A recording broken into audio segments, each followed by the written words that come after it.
Hey guys, welcome to the People Streamer. I'm your host Ranout, and today we're gonna talk about the emotional roller coaster of content creation. First of all, I want to thank you for listening to this podcast. It means the world to me. And as it means the world to me now, sometimes we are on top of the world and we absolutely love what we do, and we have down moments as well. If you look at Twitter, Twitch, Mixer, we see more and more content creators having down moments or depressions or freaking not feeling good. And the number one way to battle this is talking about it. Talk about it with your peers. Talk about it with other content creators.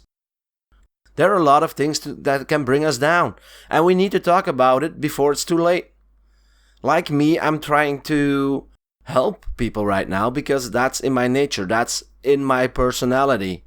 I want to help you guys feel better about yourself. Why? Because other people did the same for me. I had many late night talks on Discord and Instagram and on Twitter, messaging in general to other content creators about feelings that made me doubt myself. And the good thing is I found a few friends that brought me back up again. And I did the same for them because they deserve it as well. Not everybody can handle the success or can handle the emotions that carry with content creation. With doubting yourself when you did a drawing and it wasn't as perfect as you thought it would. I mean, this podcast now is the 20th time I'm recording this. And that's a little bit about self-doubt and perfectionism. But it keeps me going because I talk about this with other people and they say, just go for it. I like that podcast. And it helps me. And in turn, I will help them every freaking time when they need me. Like I said, this is who I am. I like to help people. And I don't only talk about my down moments, also my success. Because the human brain pictures down moments more than success. And we need to remind ourselves how successful we can be. So I talk about it with other content creators. And I listen to their success as well. I compliment their success. I retweet their success. I absolutely love what they do, and I think that needs more appreciation. So I appreciate it, and I put it out there to other people can see. And they do the same for me, and I absolutely love that. Because then it makes me feel good that I am appreciated about the things that I do. And for the second tip, see the progress you made. See where you came from. At one point you may forget where you came from, but go look it up. In most sites you have the analytics. You can see what you did the last month. And there you can see what episodes did I put out there at that moment. What did I do different from last time? And you can improve on that. We all started at 0, and from 0 we can only go up. If you can go below 0, please tell me. I want to try that. I don't know. I want to see that. But we all start from 0 and we cannot go only up. And sometimes that up goes down and go up again. That's how it works. People are interested in you and sometimes they just are on vacation or don't have the time anymore. These are the things that happen. But if you can see the progress you made, go to your first video and your last video and see what happened. Are you better at talking to people? Are you better at the content you are creating?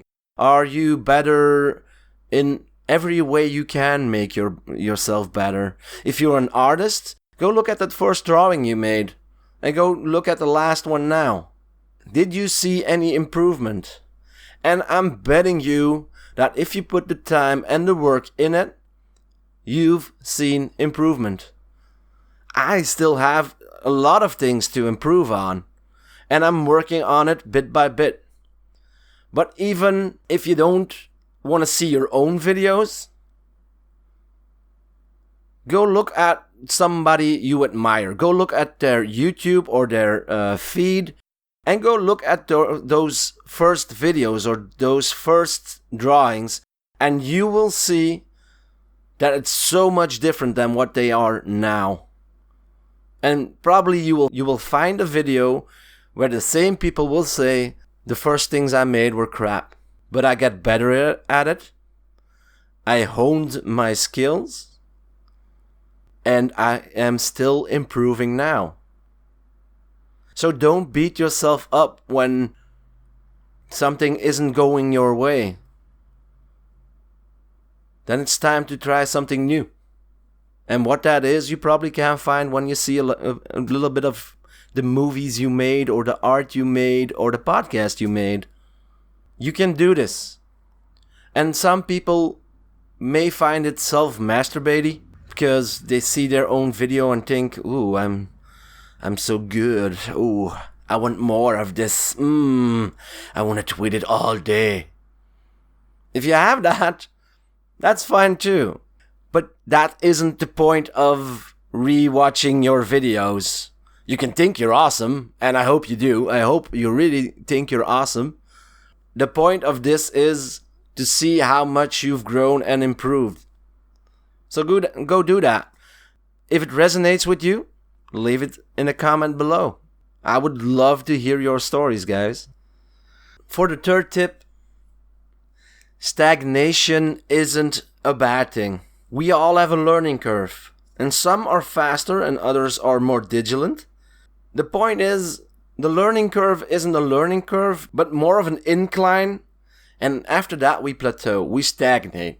And that isn't bad, because when we are at our stagnation point, we can look at ourselves and see where we can improve, where we can master a next skill, where we can implement something new that people will enjoy, that makes us grow a little bit more. And don't be afraid if the first thing that you try doesn't succeed, because people are afraid of new things. They generally don't like it. If it's you that's doing it, they like you. They like what you stand for, and they like what you are. So when you come out with new things and it complements your personality, it complements who you are, you will see that eventually people will hop on that train and just ride the ride with you. I'll give an example. I do improvisation as a hobby and as a semi-profession. And when I had my first lessons, I skyrocketed. I was good at it from the get-go. I learned. And at some point, I got this under the skin feelings, that little itchy feeling that I was hitting a wall and I couldn't get over it. I stagnated. It brought me down for a while. Then I noticed that I had to do something extra, something more to get me on that next level or get me on that next plateau. So I started doing research, getting new tutors, trying new shit out. And some things worked and others didn't. Sometimes people just came at me. Why did you do that? I don't know, I just wanted to try it and see where we got. And the more that I did it, the more people enjoyed it. So don't be afraid of stagnation, because it can move you up to the next level. If you really look at yourself, not with scrutiny eyes, but look at yourself and look, where can I improve? Not look at yourself and what am I doing wrong? That's a whole different sentence. What am I doing wrong? Because then you're going to scrutinize yourself at every little tidbit. You're not doing anything wrong. You're doing everything right because people are coming to watch you, but you're not growing. So see where you can improve on that. Well, guys, this was it for me today, but I hope you enjoyed, and don't forget to subscribe or to follow. I'm also on Twitter and Instagram, great platforms where you can see where I make stuff, create stuff. I hope you enjoyed, and until next time.